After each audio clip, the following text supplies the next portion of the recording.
Good morning.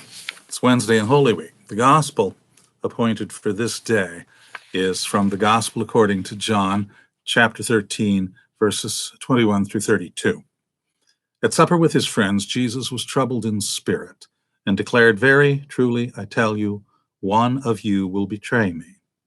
The disciples looked at one another, uncertain of whom he was speaking. One of his disciples, the one whom Jesus loved, was reclining next to him.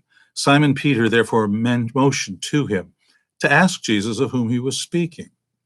So while reclining next to Jesus, he asked him, "Lord, who is it?" Jesus answered, "It is the one to whom I give this piece of bread when I have dipped it in the dish." So when he had dipped the piece of bread, he gave it to Judas, son of Simon Iscariot.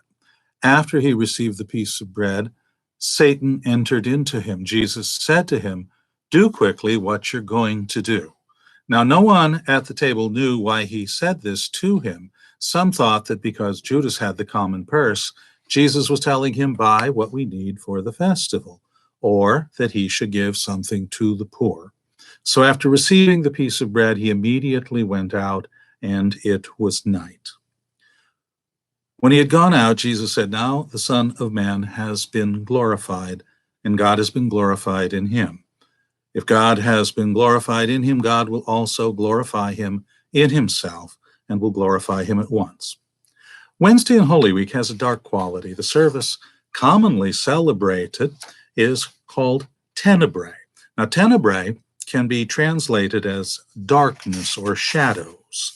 In the Latin version of Genesis 1, the latter part of verse 2 says, "And darkness was over the face of the deep," or in Latin it is rendered, "Et tenebrae super faciam abyssi." Fortunately, it is also true that the Spirit of God was hovering over those deep, dark waters. And that applies to Wednesday in Holy Week, too. The darkness is not just an optical sort of darkness, it is the darkness of sin. It is the darkness of betrayal. Jesus tells his disciples that he will be betrayed by one of them. There is nearest and his dearest, but still one of them will betray him. Who? Now, the one to whom Jesus gives the bread is the answer. And this is a kind of horribly reversed, unholy sacrament.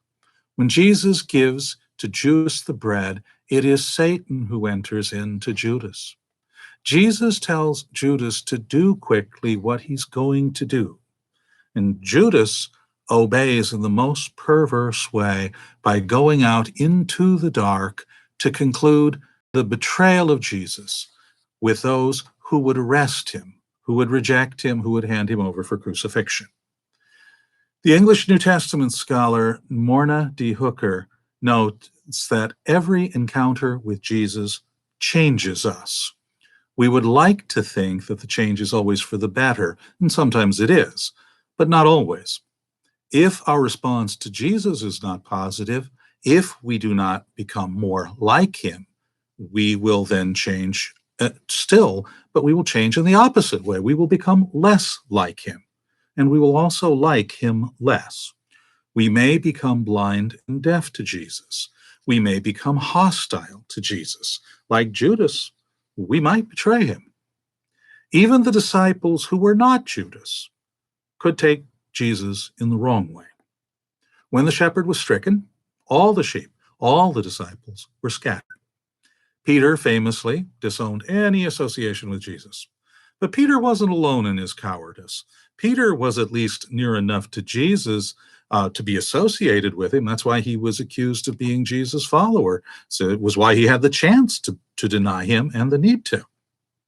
God's appointed people throughout the scriptures are acquainted with the grief of betrayal. Abel is killed by his brother. Joseph is sold into slavery by his brothers. The list goes on and on. Jesus is the last and greatest example. But just as God uses the evil done to Joseph in order to save Egypt and the children of Israel from the famine that is to come, so God uses even the weakness and the treachery, the deceit of the human heart to redeem the world. In the Tenebrae service, candles represent the disciples of Jesus, with the big central candle being Jesus himself. As Old Testament scriptures and readings from church fathers are recited, the candles go out one by one, just as the followers of Jesus scattered and left him. Finally, only the big Jesus candle is left, and it is taken away into the darkness of the tomb. But it does not end there. The tomb was only a stepping stone to the resurrection.